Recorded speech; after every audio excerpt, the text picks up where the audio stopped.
Mekah sepertinya tidak akan pernah lepas dari peristiwa-peristiwa bersejarah. Pelaksanaan korban yang hendak dilakukan oleh Abdul Muthalib belum juga hilang dari ingatan penduduk Mekah. Pernikahan antara Abdullah dan Aminah juga masih begitu segar dalam ingatan. Kini sebuah peristiwa besar akan kembali menjadi catatan sejarah negeri Ka'bah ini. Beberapa kejadian yang telah menggelinding di sana mungkin hanya membuat mereka berdecak cemas ataupun haru. Untuk kali ini, seluruh penduduk Mekah benar-benar merasa ketakutan, khawatir dan siap kehilangan sesuatu yang selalu jadi kebanggaan mereka. Abrahah, seorang panglima perang yang berhasil menaklukkan Yaman, akan datang untuk meluluh lantakkan Ka'bah. Selama ini, belum ada satupun kerajaan-kerajaan yang mempunyai niatan sengeri Abrahah. Raja-raja di Jazirah Arab justru sangat menghormati bangunan suci yang didirikan oleh Nabi Ibrahim dan Ismail itu. Di dalam dan kanan kiri Ka'bah, bahkan banyak berhala-berhala yang memang sengaja dibawa oleh para jamaah haji sebagai lambang penghormatan dan kekerabatan negeri mereka dengan Mekah. Lain dengan Abrahah, mengunjungi Mekah saja belum pernah. Sekali datang ia menebar ancaman yang mengerikan. Abrahah benar-benar membuat Mekah tegang, apalagi ia dikenal sebagai raja yang memiliki kekuatan militer yang tak tertandingi di zamannya. Begitu ia memerintahkan perang, mulutnya seolah memuntahkan beratus-ratus ekor singa kelaparan yang siap menerkam apapun demi memenuhi perutnya. Kondisi itu tentu tidak bersebanding dengan kekuatan yang dimiliki Mekah. Beberapa tahun terakhir, mereka hampir melupakan seni peperangan. Masyarakatnya telah hidup tentram dan tak pernah kontak senjata dengan suku-suku di luar benteng kota. Kalau memang ada sengketa, biasanya dapat diatasi dengan cara damai. Hal ini membuat mereka tidak begitu perhatian lagi terhadap pertahanan negara. Layak keadaan mereka yang rapuh dalam segi pertahanan membuat masyarakatnya panik ketika mendengar ancaman yang ditebarkan Abrahah. Sebenarnya antara kerajaan Abrahah yang berdiri di Yaman dengan Mekah juga tidak pernah terjadi konflik. Hanya saja sebuah peristiwa kecil tapi cukup memalukan telah memicu kemarahan raja asal Najasyi itu. Syahdan, ia diutus oleh rajanya yang bernama Ashamah untuk menaklukkan Yaman. Singkat cerita, Abrahah berhasil menaklukkan Yaman, bahkan berhasil membangun sebuah gereja mewah. Awalnya penguasa baru Yaman ini memiliki kepribadian cukup luhur, kedisiplinan tinggi dan ulet, bahkan tercatat sebagai orang yang cukup teguh memegang ajaran agamanya. Seiring waktu, pertahanan dirinya ambruk dan remuk. Kenyataan bahwa tiap tahun penduduk Yaman selalu pergi ke Mekah membuat ia terbius sifat materialis. Dia mulai menimbang-nimbang pemasukan yang diraup Mekah tiap tahun dari para peziarah. Pikirannya tak dapat membayangkan jika peziarah-peziarah itu berduyun-duyun berpaling dari Mekah menuju ke Yaman. Berapa besar pemasukan yang akan didapatkan negerinya jika hal itu benar-benar terjadi? Akhirnya, satu kesimpulan ia tarik dengan rapi, sebuah bangunan suci harus didirikan. Untuk memenuhi ambisinya ini, sebuah gereja akhirnya dibangun di daerah San'a. Gereja itu dibangun begitu megahnya, bahkan dari waktu ke waktu terus dikembangkan. Tujuannya agar penduduk Yaman khususnya dan seluruh penghuni Jazirah Arab berpaling ke negerinya serta meninggalkan Ka'bah. Setelah gereja itu dibangun, dengan bangganya Abraha mengirimkan surat kepada rajanya yang ada di negeri Najasyi. Surat yang dikirimkannya singkat, namun begitu jelas menggambarkan ambisinya. Sesungguhnya, aku telah mendirikan untuk Paduka sebuah gereja yang belum pernah dibangun oleh raja manapun. Gereja itu aku bangun sedemikian rupa agar orang-orang yang pergi haji ke Mekah mau berpaling menuju ke tempat ibadah yang aku bangun ini. Mendengar berita ini, Malik bin Kinanah, salah seorang penduduk Mekah yang kebetulan sedang berada di Yaman, merasa geram. Dia langsung pergi ke gereja yang direncanakan sebagai saingan Ka'bah itu. Begitu berhasil masuk, ia lantas buang air besar di sana. Kemudian kotorannya dioles-oleskan ke tembok gereja. Ketika mengetahui hal ini, Abraha naik pitam dan kemarahannya tumpah seketika. "Siapa yang berani melakukan hal ini padaku?" bentaknya pada penjaga yang tak becus bertugas. "Pelakunya adalah seorang laki-laki penduduk Baitullah yang mendengar perkataan baginda raja," jawab mereka tegang. Kemarahan Abraha membuncah. Tempat suci yang dibangunnya dengan susah payah telah dihina. Ia bersumpah akan membuat perhitungan atas kekurangan ajaran lelaki asal Mekah itu. Ka'bah menjadi buruannya untuk menuntaskan perhitungannya. Raja Yaman itu begitu bersemangat untuk menghancurkan Ka'bah. Secara logika, jika dia berhasil merobohkan bangunan suci orang Arab ini, minimal 2 keuntungan akan didapatkannya sekaligus. Pertama, balas dendam tersalurkan. Kedua, ambisi untuk memalingkan perhatian masyarakat Yaman juga akan mudah direkuknya. Dengan adanya peristiwa pelecehan terhadap gerejanya, ia merasa mendapat kesempatan untuk melakukan rencananya. Tidak akan ada yang berani menyalahkan tindakannya. Kalaupun berani, tentu mereka tidak akan sanggup menghadapi kekuatan pasukan perangnya. Diam-diam, Abraha merasa diuntungkan juga oleh keberanian Malik bin Kinanah yang telah menista gerejanya. Untuk memuluskan rencananya, dia segera melayangkan surat pada Raja Najasyi dengan isi meminta dikirim seekor gajah terbesar bernama Mahmud. Setelah beberapa waktu menunggu, akhirnya datang juga gajah kebanggaan negeri Najasyi itu. Meskipun hanya bermaksud merobohkan Ka'bah, Abraha tetap membawa pasukan perangnya, termasuk gajah yang baru datang dari negeri asalnya. Binatang bermata sipit, berkuping lebar itu berjalan pelan ketika bertolak dari Yaman menuju Mekah. Dia berada di barisan paling depan, jalannya tenang, memamerkan tubuh kempalnya yang disangga 4 kaki bulat-bulat seperti pohon kurma. Satu-satunya pemandangan tak sedap hanya terlihat di bagian belakang gajah itu. Ekornya yang tak sebanding dengan tubuhnya terlihat menjuntai, bagai seekor cacing keluar dari tubuh tambunnya. Selain benda yang satu ini, semua terlihat sempurna, menambah kegagahan dan mencitrakan gajah yang tak ada duanya.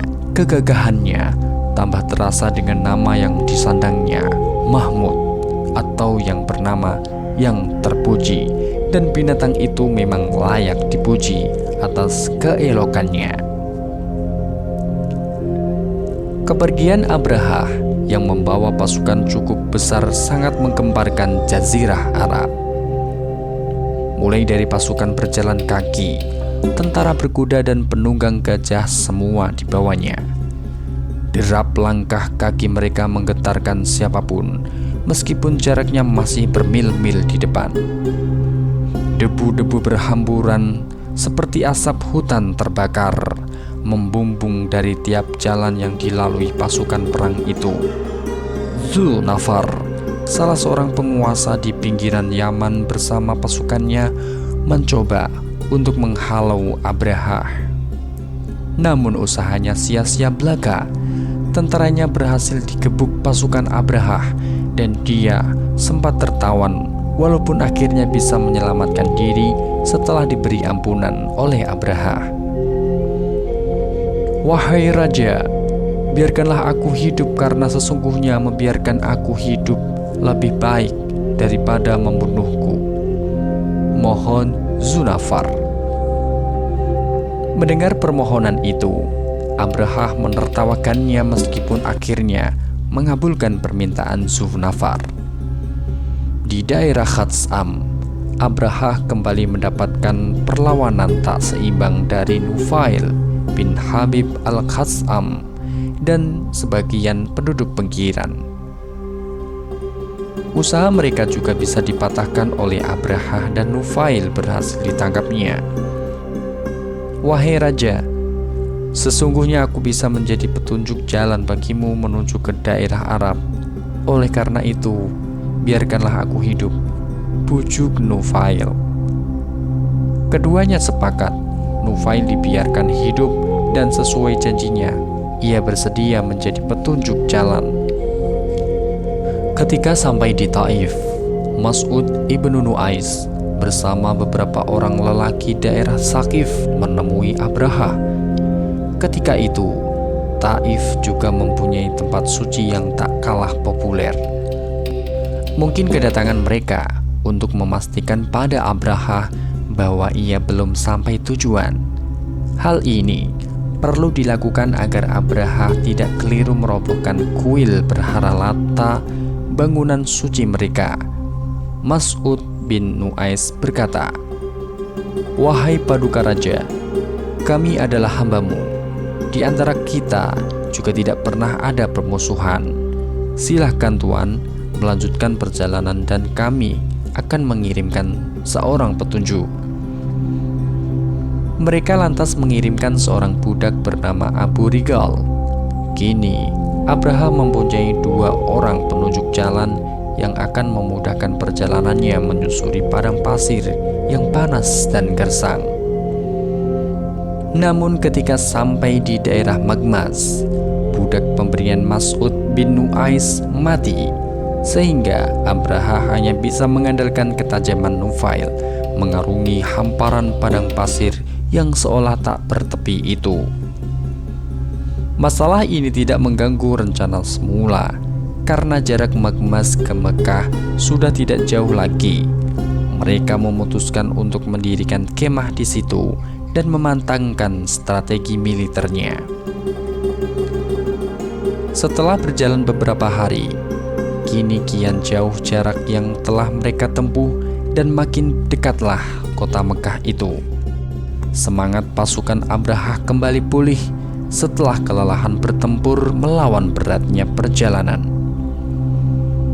Beberapa mil lagi, mereka akan memasuki Mekah. Di tempat itu, Abraha kembali melakukan pengecekan terhadap pasukannya. Dalam kesempatan tersebut, ia mulai menebar teror pada penduduk tanah haram. Pasukan berkuda yang dipimpin Al-Aswad bin Mas'ud diperintahkan untuk merampas binatang ternak milik penduduk sekitar Mekah. 200 ekor unta milik Abdul Muthalib berhasil mereka rampas. Pada kesempatan yang sama, Abraha juga mengutus Hanatah bin Al-Humairi untuk berunding dengan pemuka Quraisy. Ia berpesan pada juru rundingnya ini, "Tanyakanlah siapa pembesar Mekah. Sampaikan pada mereka bahwasannya kedatanganku bukan untuk berperang, akan tetapi kedatanganku hanyalah untuk merobohkan Baitullah." Seperti halnya Al-Aswad, begitu amanat yang diembannya telah dipahami, Hanatah dengan gagahnya langsung meleset ke Mekah. Sedikit pun ia tidak menemukan kesulitan untuk menemukan pimpinan kaum Quraisy yang saat itu dipegang oleh Abdul Muthalib. Tanpa berpanjang lebar, utusan Abraha ini langsung menguturkan maksud kedatangannya. Sesungguhnya Raja Abraha mengutusku untuk mengabarkan bahwa kedatangannya bukan untuk berperang, akan tetapi ia hanya akan merobohkan Baitullah, lalu pergi meninggalkan kalian. Sebagai seorang pemimpin, Abdul Muthalib mencoba untuk tetap tenang menyikapi keadaan. Beliau tidak ingin menambah keresahan warganya yang telah diselimuti ketakutan akan penyerangan besar-besaran yang hendak dilakukan Abraha. Dengan penuh wibawa, beliau menjawab, "Tidak ada alasan bagi Abraha untuk memerangi kami, dan kami juga tidak memiliki kekuatan untuk mencegah dia datang ke Mekah untuk tujuan tersebut. Sesungguhnya ini adalah rumah Tuhan, dan Ibrahim kekasih Allah, maka yang berhak untuk melarangnya adalah Allah Subhanahu wa Ta'ala. Demi Allah, kami tidak memiliki kekuatan sama sekali untuk mencegahnya." Pembicaraan tidak hanya sampai di situ. Abdul Muthalib akhirnya mencoba menemui sendiri Abraha. Beberapa anggota keluarga beliau ikut menemani pertemuannya dengan raja yang hendak merobohkan Ka'bah itu. Kedatangan Abdul Muthalib sangat mengesankan Abraha. Beliau begitu tenang, cerah, bahkan tidak menampakkan permusuhan meskipun tempat suci penduduknya akan dihancurkan oleh raja yang kini duduk di depannya. Apalagi rasa takut, sama sekali tidak tampak dari raut wajahnya. Pelan saja beliau melangkahkan kaki, namun begitu cepat karismanya membeot kekaguman Abraha padanya. Begitu kuatnya wibawa Abdul Muthalib, sampai-sampai Abraha mau duduk di atas permadani untuk menemui pemuka Quraisy itu. Tanyakanlah pada Abdul Muthalib apa maksud kedatangannya, perintah Abraha pada juru bicaranya. "Maksud kedatanganku adalah meminta pada paduka raja agar sudi mengembalikan unta-untaku," jawab Abdul Muthalib cuek, seolah tidak tertarik menanggapi ancaman Abraha. Kontan jawaban beliau membuat Abraha mengernyitkan dahinya. Ia tak habis pikir, kenapa pemimpin Quraisy ini begitu rendah jiwanya. Masyarakatnya dicekam ketakutan, tempat suci agama penduduknya diambang kehancuran, tapi pimpinan mereka hanya memikirkan unta-unta miliknya. Sungguh, Mekah telah keliru mengangkat Abdul Muthalib sebagai pemimpin mereka. Namun semua ketidakkaruan pikiran Abraha segera lenyap, tersapu bersih oleh kata-kata Abdul Muthalib. "Aku adalah pemilik unta-unta itu, sedangkan Baitullah adalah milik Tuhan. Dialah yang akan menjaganya dari perbuatanmu," kata Abdul Muthalib menghembuskan hawa teror. "Tidak akan ada yang dapat menghentikanku," bentak Abraha. "Ada, Tuhan pemilik Baitullah," jawab Abdul Muthalib menandaskan terornya. Pertemuan ini menyisakan ketegangan kedua belah pihak. Diakui atau tidak, Abraha tetap menaruh kagum atas keberanian pemuka Mekah itu. Dengan kekuatan tak seberapa, ia berani berkunjung ke kemah militernya, bahkan menelusupkan teror ke tengah-tengah riuhnya pasukan perang yang siap mengganggunya. Selesai pertemuan, Abraha mengembalikan unta-unta Abdul Muthalib. Begitu memasuki Mekah, Abdul Muthalib langsung memerintahkan masyarakatnya untuk mengosongkan kota, mengungsi ke lereng-lereng untuk menghindari hal-hal yang tidak diinginkan. Sebelum mengungsi, mereka berkumpul di sekeliling Ka'bah. Secara serentak mereka memanjatkan doa, memohon agar Tuhan menjaga Baitullah. Di lain pihak, begitu Abdul Muthalib keluar dari kemah militer, Abraha segera menyiapkan pasukannya. Sesekali pasukan berkuda berlari mengelilingi seluruh pasukan, mengepulkan debu-debu padang pasir bagai api unggun di siang hari. Perlahan-lahan mereka bergerak maju, rapi seperti antrian semut hitam hendak memasuki lubang rumahnya. Semua berjalan sesuai rencana dan sebentar lagi misi mereka selesai. Semua telah siap meluapkan pesta kemenangan. Perasaan mereka mulai khawatir ketika hendak keluar dari Makmas, memasuki garis batas Mekah. Mahmud, gajah andalan mereka, tiba-tiba tidak mau bergerak maju. Setiap diarahkan menuju ke Mekah, gajah itu cepat-cepat menderumkan kakinya dan tidak mau bangkit. Sebaliknya, kalau diajak menuju Syam, Mahmud buru-buru bangkit dan langsung melangkahkan kakinya. Hal ini tidak lain karena perbuatan Nufail. Selama dalam perjalanan ia berhasil menguasai cara memberangkatkan ataupun menghentikan Mahmud. Ketika pawangnya memerintahkan untuk berjalan ke Mekah, maka ia berbisik di telinga Mahmud agar kembali ke Yaman. Demikian kuatnya pengaruh suara Nufail hingga gajah itu tidak mau menuruti pawangnya dan justru tunduk pada perintah penunjuk jalan ini. Pasukan mulai panik, tetapi Abraha tidak mau lagi menunda misinya. Dia terus memaksakan diri untuk menyerang Ka'bah. Sungguh seandainya Abraha mau mempelajari semua itu dan kembali ke Yaman, mungkin ia akan terhindar dari musibah besar. Saat ia terus merengsek maju, tiba-tiba langit berubah hitam pekat. Bukan karena mendung, namun sekawanan burung telah menguasai petala langit Mekah. Itulah burung-burung ababil yang dikirim oleh Allah untuk menjaga Ka'bah. Tiap-tiap burung telah membawa 3 buah batu. 2 diantaranya berada dalam cengkeraman dan 1 lagi di paruhnya. Ketika tepat berada di atas pasukan Abraha, burung-burung menukik tajam sampai melepaskan batu-batu kecil yang dibawanya. Pasukan Abraha tunggang langgang menyelamatkan diri. Mereka tidak mengira akan menghadapi serangan yang begitu mengerikan. Semua semakin panik ketika melihat teman-temannya yang tertimpa batu ternyata langsung menghembuskan nafas terakhirnya. Batu-batu itu jatuh tepat di atas kepala dan langsung menembus dubur mereka.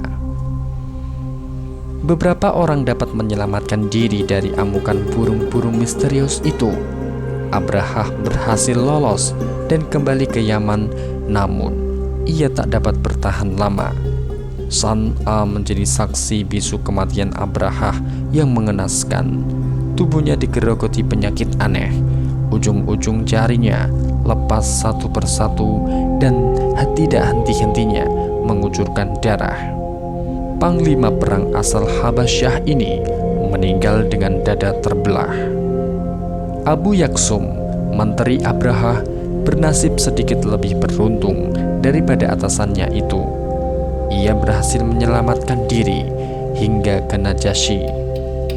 Sesampainya di sana, ia bermaksud langsung melaporkan keadaan Abraha bersama pasukannya. Abu Yaksum hampir berhasil melaksanakan rencananya.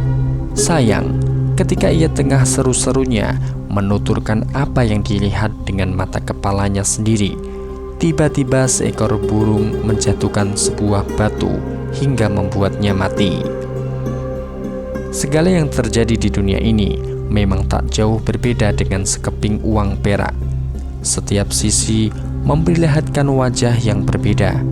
Kedatangan burung ababil adalah petaka bagi Abraha dan seluruh pasukannya.